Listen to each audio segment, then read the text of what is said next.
Hello, algebra students. Let's take a look at this example of multiplying binomials. Now, you don't have to understand that language to see that this here is a multiplication problem. Let me show you what I mean. Notice how we have a grouping. Those parentheses here open up, and we see that we have a couple of terms in here, a couple of things adding and subtracting. And then that whole parenthesis is shoved up against another parenthesis with another grouping in it. And so what those symbols are telling me there is that that whole grouping of x plus 3 is multiplying by that whole grouping of x plus 5. Another way to say that is the quantity of x plus 3 times the quantity of x plus 5.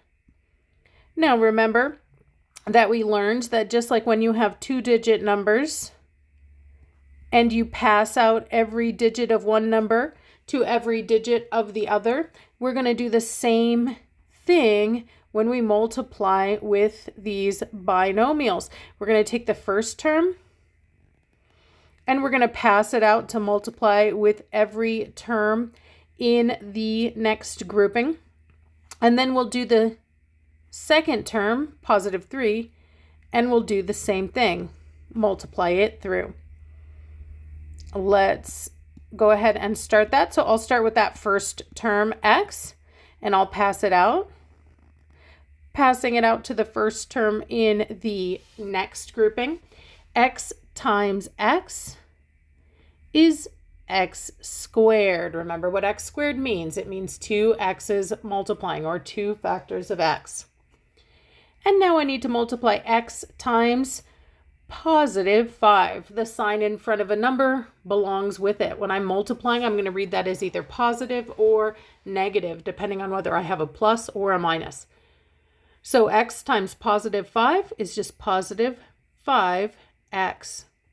Shove the number, the coefficient, out front, and the variable portion, the letter, on the back. All right, I finished passing out x. Now it's time to pick up the next number, the positive 3, and pass it out to every term in the grouping. So first, positive 3 times x will give me positive 3x. And then positive 3 times positive 5 will give me positive or plus 15. Now, don't forget that you finished your multiplying, yes, but mathematicians always simplify as much as they possibly can. So please do check to see if any of your terms can combine. Don't assume.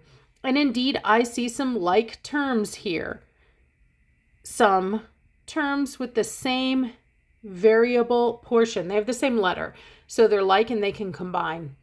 And notice I box them up there with the sign in front of them. This is positive or plus 5x with positive or plus 3x.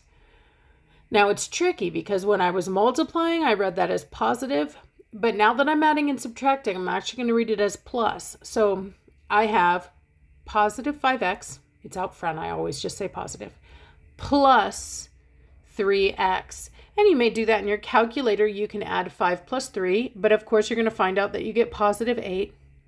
And positive 8 what? Well, remember when we're adding, subtracting, that variable portion never changes. I'm just saying, oh, if I have 5 x's over there and 3 x's over here, I have a total of 8 x's.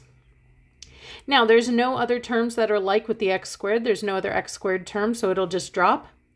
And there's no other constant terms, no other plain old numbers without variables. And so that will just drop. And this is my final answer.